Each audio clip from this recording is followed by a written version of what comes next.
Hello everyone, মাই ক্রিয়েশনসের নতুন আরেকটি ভিডিওতে আপনাদের সবাইকে স্বাগত জানাই।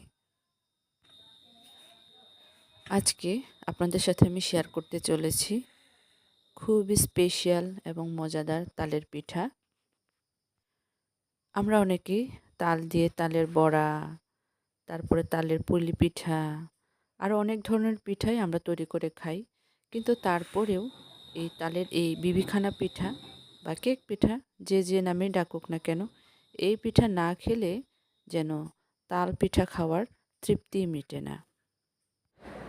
তাহলে দেখে নেওয়া যাক তালের এই বিবিখানা পিঠা আমি কিভাবে বানিয়েছি। সমস্ত উপকরণ আমি আগে থেকে রেডি করে রেখেছি। এই তো এখানে দিয়ে দিলাম 2 থেকে 3 কাপ চালের গুঁড়া, চিনি দিয়ে দিব স্বাদ মতো,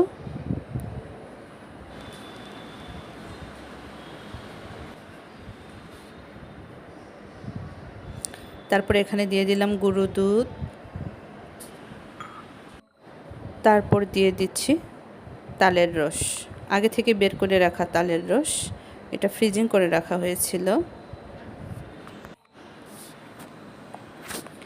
এখন আমি 4 চামচের মতো এখানে তালের রস দিয়ে দিলাম। এভাবে সমস্ত উপকরণ দিতে হবে। এখন দিয়ে দিচ্ছি একটি ডিম ফেটিয়ে আমি দিয়ে দিলাম। আবারও 1 বাটি তেল দিয়ে দিব। আমার মেজারমেন্ট কাপ নেই, আমি এই মেজারমেন্ট কাপটাই এখানে ইউজ করছি, এই বাটিটাই। সো দিয়ে দিলাম 1 বাটি সয়াবিন তেল। তারপর আমি এখানে দিয়ে দিলাম আধা চা চামচের একটু বেশি লবণ আর সাথে বেকিং সোডা। এই তো সমস্ত উপকরণ দিয়ে একটু ভালোভাবে নেড়ে চেড়ে নিচ্ছি,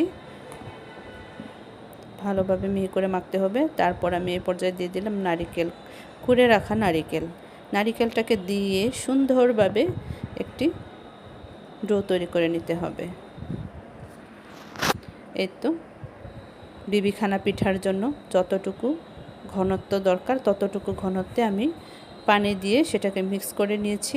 এখন প্রত্যেকটা কাপে, আমার যেহেতু কেক তৈরি করার আলাদা কোনো কাপ নেই, সেজন্য আমি চায়ের কাপেই তৈরি করব আজকে, চায়ের সিরামিক্স কাপে। প্রত্যেকটা শুকনো কাপে আমি অল্প করে তেল দিয়ে নিয়েছি। তারপরে সেই তেলগুলোকে আমি হাত দিয়ে ভালোভাবে মাখিয়ে নিচ্ছি, যেহেতু আমার ব্রাশ নেই। যাই হোক, হাত দিয়ে তেল ব্রাশ করার পরে আমি প্রত্যেকটা কাপে হাফ কাপ করে সেই পিঠার জন্য তৈরি করে রাখা ডোটা দিয়ে দিলাম।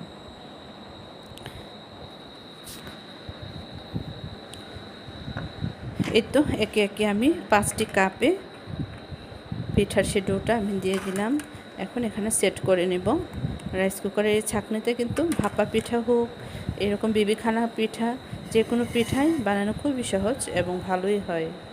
এই তো আগে থেকে আমি পানি গরম করে রেখেছিলাম একটা সসপ্যানে, সেই সসপ্যানের উপরে এখন আমি এটাকে বসিয়ে দিলাম, ছাঁকনিটাকে বসিয়ে দিলাম। বসিয়ে দিয়ে উপরে দিয়ে দিলাম কিছু নারকেল কুড়া। উপরে নারকেল কুড়া দিলে একটা ডিজাইনের মতো হবে, সুন্দর লাগবে দেখতে, তাই আমি এগুলো দিয়ে দিচ্ছি এটাকে প্রত্যেকটা কাপে। এরপর ঢাকনা দিয়ে এটাকে সেদ্ধ করতে হবে যতক্ষণ পর্যন্ত না হয়। এই তো অনেকক্ষণ রাখার পরে, প্রায় আধা ঘন্টা রাখার পরে আমি এটাকে চেক করে দেখছিলাম হয়েছে কিনা। একটা টুথপিকের সাহায্যে আমি চেক করে দেখেছি অলমোস্ট ডান, সেজন্য আমি এখন নামিয়ে নিচ্ছি। নামিয়ে একে একে পরিবেশন করব। দেখেন প্রত্যেকটা কাপ থেকে আমি যে অর্ধেক করে ডো দিয়েছিলাম সেই ডোগুলো কিন্তু ফুলে এখন ভরাট হয়ে গেছে। একটু সেকেন্ড স্টেপের জন্য আমি সেকেন্ড ব্যাচের জন্য আমি আবার বসিয়ে দিলাম। বসিয়ে তারপরে সেটাকে সে তৈরি হয়ে যাওয়া কেকগুলোকে আমি বের করছি। দেখেন কি সুন্দর ফুলেছে, কিন্তু প্রথমেটা আমার ফেটে ফেটে গিয়েছে, তারপরে খেতে কিন্তু স্বাদের কোনো তারতম্য হয়নি, খুবই ভালো হয়েছে খেতে। একটু 5টা কেকই আমার বের করা হয়ে গেছে। এরপরে এটাকে আমি গরম গরম আমার পরিবারের সাথে খেয়ে নিয়েছিলাম। তারপরে সেকেন্ড স্টেপটা দেখেন, এটাও কিন্তু হয়ে গেছে, অনেকটাই ফুলে গেছে।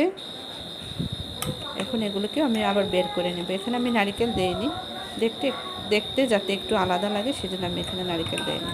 আর ভিতরে তো নারকেল দেওয়াই আছে, নারকেল দিয়ে ডোটাকে তৈরি করা হয়েছে, কাজে অসুবিধা নেই।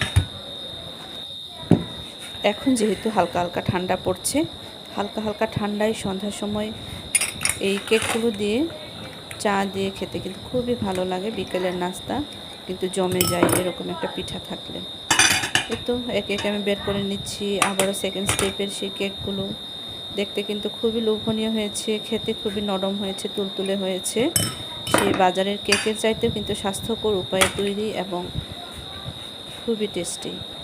এই তো উপরে আমি কিছুটা নারকেল এখন ছিটিয়ে দিচ্ছি।